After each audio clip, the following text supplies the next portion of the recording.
This explorer here. We came in the back from the cemetery and discovered this area that I hadn't seen before. It's kind of interesting. We'll just go over here real quick. There's some sort of helicopter landing pad, obviously post World War II. Even the Korean War, they didn't have helicopters in general use until the Korean War. After the Korean War, although helicopters were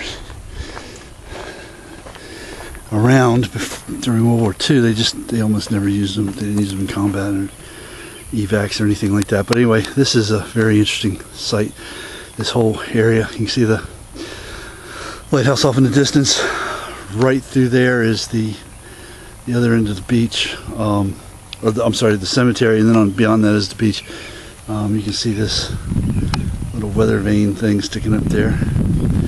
That's right near where the ranger station is. But anyway, this little area back in here, I guess most people don't get to come back in, but it's all kind of strewn with all sort of ruins, different. You got brick. Some of that brick over there is charred. There's some coquina structures, pillars, I should say. Coquina pillars all over the place. Remnants of sidewalk here.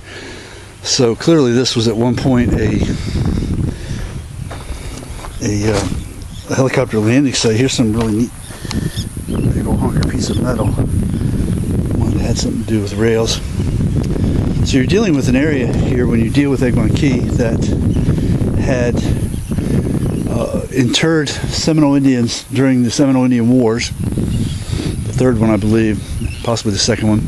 So from the 50s, at least from the late 40s, early 50s on to this day, you've had people occupying this island, and generally for military use, of course, because it's such a strategically important vantage point from a military standpoint.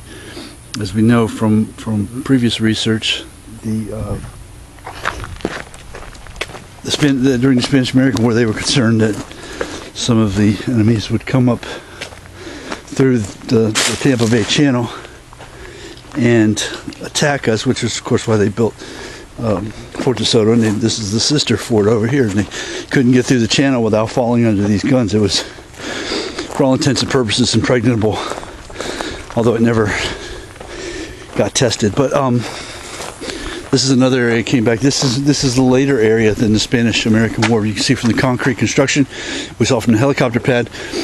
So this is probably World War II. We know that a lot of people were billeted over in Fort DeSoto during World War II. So it stands to reason that they were over here.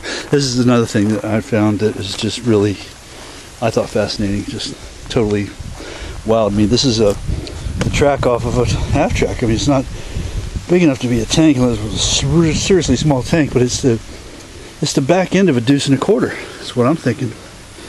You can see the little teeth in there, the rubber outside. I mean, obviously it's a track, but again, I think a deuce and a quarter more than